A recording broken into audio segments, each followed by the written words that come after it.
in the behavioral interview chapter of your book, Ace the Data Science Interview, you have a section about when an interviewer asks the question, do you have any questions for us? So Right. the employer, the prospective employer, is asking the candidate, do you have any questions for us? And so people often don't take advantage of that moment. So some people just say, no, I don't really have any questions. And that's, for me as an interview, is definitely a disappointing experience. Job interviews are an opportunity, I think, not just for the interviewer to be learning about the candidate, but also for the candidate to be learning about the company that they could be working at. So that these questions give you a great opportunity to see if this is the right company for you. Whether the team is going to be the right fit, was the manager going to be the right fit? So these questions can be valuable for that. But I think, based on our conversation before we started recording this episode, I have a feeling that you're going to suggest, and I totally agree with this, that asking those questions when the interviewer opens up the opportunity to ask those questions, while the candidate should have questions prepared, those questions actually should be to impress the interviewer anyway. 100%, right? Look, people often say it's them interviewing you and you're interviewing them, but let's be real, right? You're there to try to get an offer. Even if you don't want to work at that company, you can use that offer to negotiate against other companies. Right. And maybe they give you an amazing offer. So maybe you do end up wanting to work there, even if it may not have been your first choice, because they win you over later or they negotiate really well. Yeah. So while you're in that interview, you don't want to waste time trying to figure out, is this the right company for me? You want to be impressing them, and you want to be getting closer to getting an offer.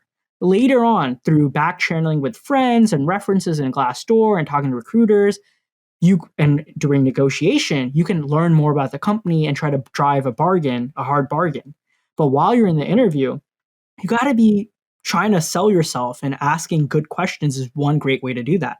Now, obviously, you don't suck up and be like, hey, like, why do you think I'm such a good interviewee? Nothing like that. But just something like, hey, John, like, you told me at Nebula you're working on talent matching. How do you think about underrepresented minorities and matching them? Like, have you noticed they're missing some features?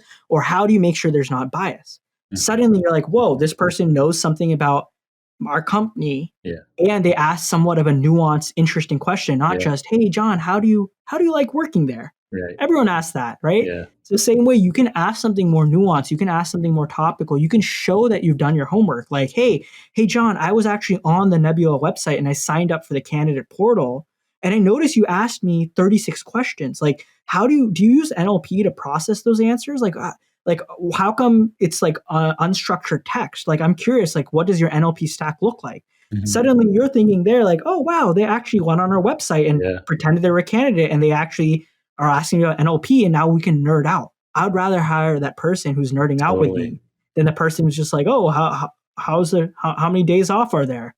How are the benefits? How do you like working there? First Figure of that all, out later. Thank you, Nick, for exploring the Nebula platform that I recently launched, which I don't think I've talked about on air yet, but we have now in beta for the first time a commercial platform. So my company Nebula has now released its first product into beta, and it's awesome, Nick, that you explored that online. Absolutely, when interviewees come in and have thoughtful questions about the platform, the company, the more in-depth, the better. Huge green flags, and love having those conversations. And then on the contrary, if I ask the question, do you have any questions for me? And they don't seem to know anything about the company, or they don't seem to have interest in the company, those are huge red flags. Right. Especially at smaller companies where, it's not like at Facebook or Google, there's 1,000 divisions. So, who cares about learning about this sub team? When I'm talking to the CTO, the CDO, the founder, and I don't have good questions for them at such a small company, it's like, do you think the founder wants to hire someone to work on their mission with them that doesn't really know anything about it? No. So at small companies, it's even more important to know the product, to know who you're talking to, to ask something more nuanced. That's an easy way to stand out, and it doesn't require super advanced data science skills. It just requires a little bit of finesse and a little bit of prep work, which is exactly the kind of stuff we talk about in the book, and why I say data science interviewing is not the same as being a great data scientist. They're somewhat different skills.